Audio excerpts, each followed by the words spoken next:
HQ.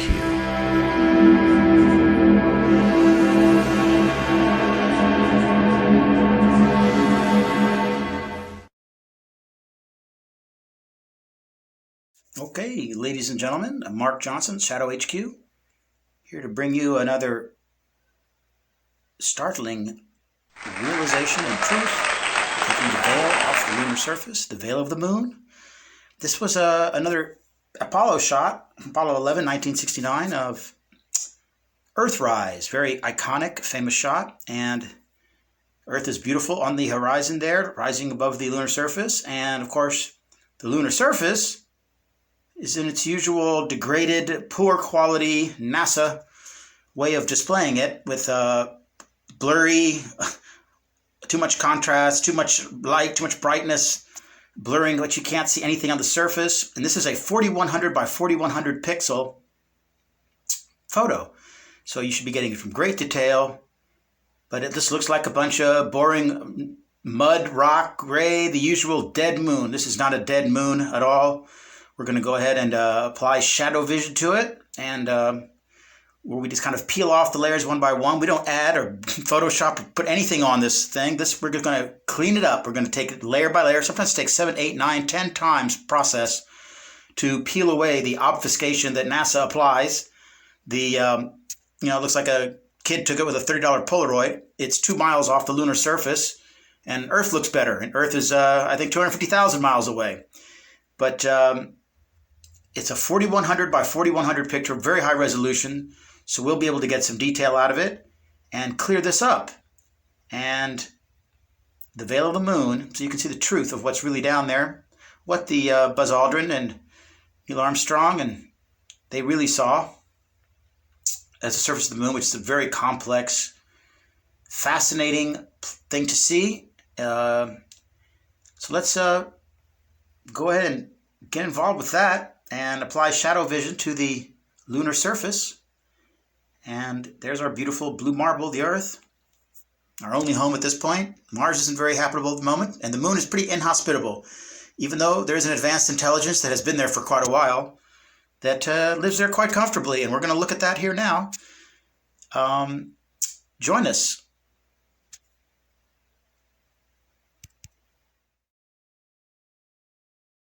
So let's take a look at what we have here now in our beautiful Earthrise picture from 1969, courtesy of NASA JPL Caltech. Thank you. Thanks for muddying it all up. We'll clear it up here a little bit, and you can see that this is more natural. This is the way it really looked at that time.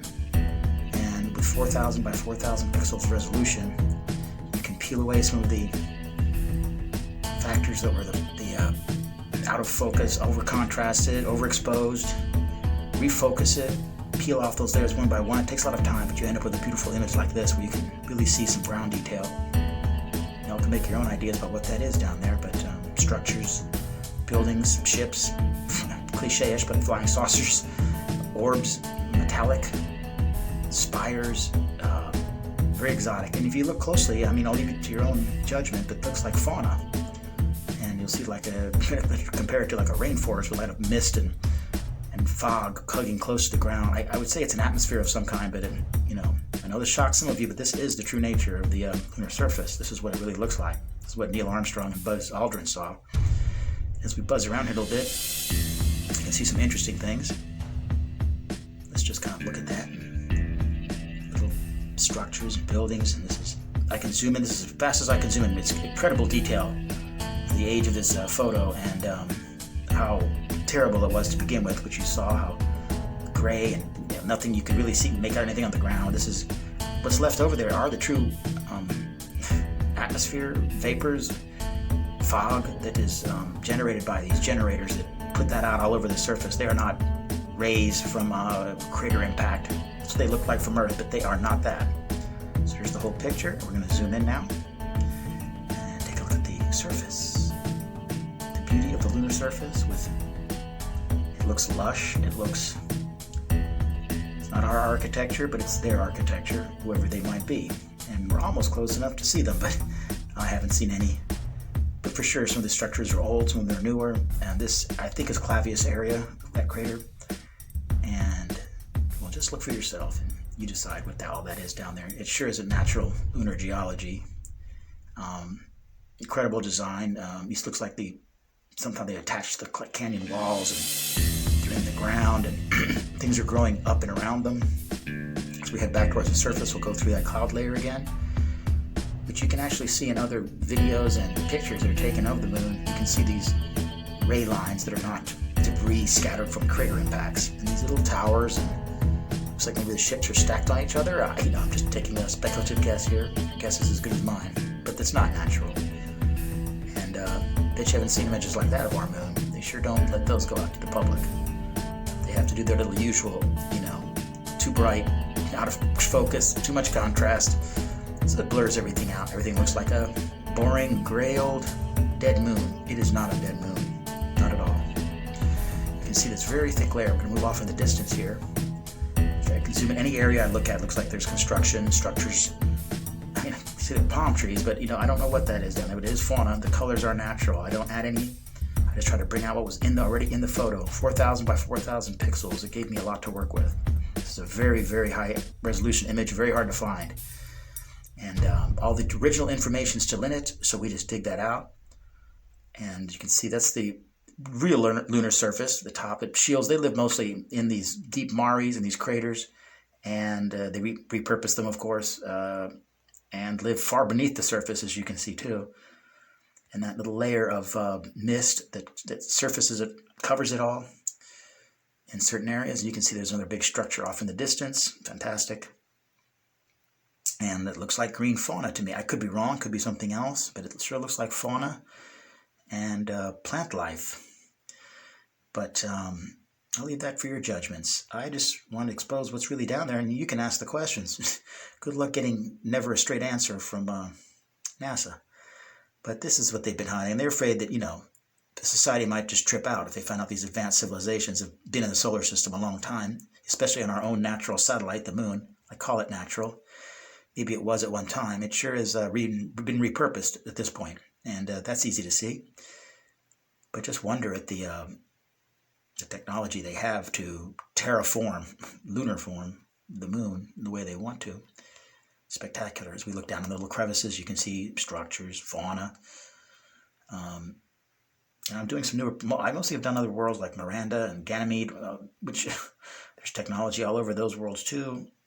And we're kind of ignorant and foolish here, thinking we're the center of the universe or we're the only life forms. It's foolish. We're still looking for microbes on Mars. I guarantee you there's a lot more on Mars than that.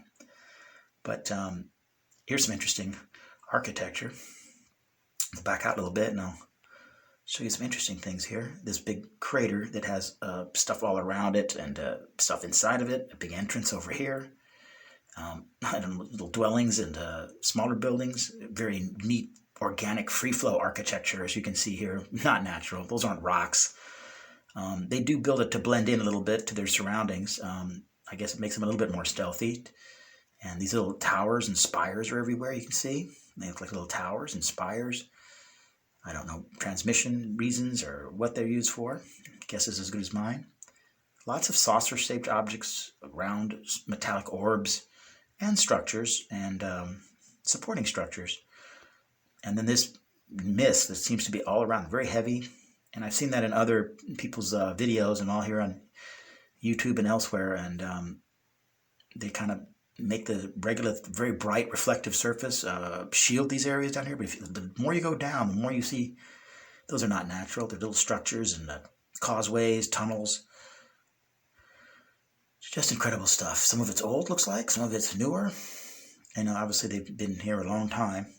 And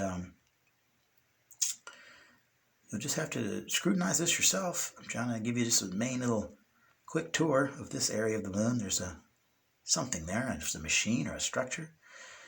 And you can see the reflectivity. Those are individual lights you see down. Those are lights. They're little lights, and then they reflect off the clouds from the bottom. And they're incandescent of some kind. It's obviously not natural. And like you would fly over a big city and see incandescent, fluorescent lights in the urban areas. Again, this is just one piece. There's different parts of the moon look very different, and we'll show you those too. All in good time. But 1969, Earthrise. Fantastic looking picture. Beautiful Earth, our blue planet. Is actually a great picture here, and but the surface is not that gray brown you always see. Just really disheartening to see that kind of poor stuff dished out to the public, and where you can see it's so much more interesting and fascinating down there than that, with interesting technology and structures, freeform. Remember, the gravity is 1/6 that of Earth, so you can build neat structures, and gravity won't pull them down so hard, so they can be a little more spindly and unique. And obviously far ahead of us as far as their science, technology, architecture, engineering. They're probably maybe a phase 2 civilization. And whether maybe they're not extraterrestrial, they could be terrestrial, they could be extra dimensional, extra temporal. It's hard to say. But I can tell you that what they're showing us of the moon and the solar system, Mars, is not the truth. And people think that, why would they obfuscate it? Why would they? Because you don't paint over boulders and things to make them look like nothing unless you have something to hide. And NASA has photoshopped all these things, brushed over them, airbrushed them, used computers now and algorithms on the newer pictures and photos. This is the real thing. I don't have the mind, the time, or the creativity to design such a wonderful, unique, eclectic style that these people obviously have, this technology. And we will have many more of these little tours, and process is getting better and better every time we do it. And I can't give it away, but this is all real, folks. I haven't added a pixel. I haven't drawn anything in there or tried to bring out anything. Just try to clear it up, as they say. And where there's heavy clouds and this misty stuff, that's theirs. You can see these little structures and saucers, and it goes way deep down in there. And it looks like fauna to me. It looks just like plant life and fauna. Yeah, I know it sounds crazy on the moon, but it is there. And in the canyon walls, you'll see various little ships and windows, and well, it's just a lot to take in. I'll let you digest that. But Shado HQ is glad to bring it to you. And unveil the moon, the veil of the moon. Been in poetry and literature for a while. It does exist. And NASA doesn't help either. They don't like the truth. Remember, information is power and knowledge, and they keep this ignorant. We really should be asking our little cultural cosmic friends here how they survived and how they make this inhospitable place their home. The moon is quite inhospitable, but they've obviously mastered that. And well, thank you. I hope you enjoyed it. You'll be subscribe and like. I plan to bring you some more of these. And there's some just crazy stuff there. And it's beautiful and strange, of course, because it's not us. I can tell you that it's not a Black Ops military base that we've built there. We may have one. I'm not saying we don't. Who knows, right? But this isn't from our civilization. This is another's. Very advanced, and well, I'm sure we could learn a lot from them. I don't think they're hostile, or they would have done something a long time ago. I do think they keep their eye on us, and I just think it'd be better if we all just ripped the Band-Aid off, as they say, and understood what's going on out there, which is a lot. So I hope you enjoyed the little picture on the 51st anniversary of Apollo, of the Earthrise photo, very famous. If I have time, I'll show you just a little quickie one with the lunar lander in it, actually coming up and meeting the command module. And that's a beautiful photo also.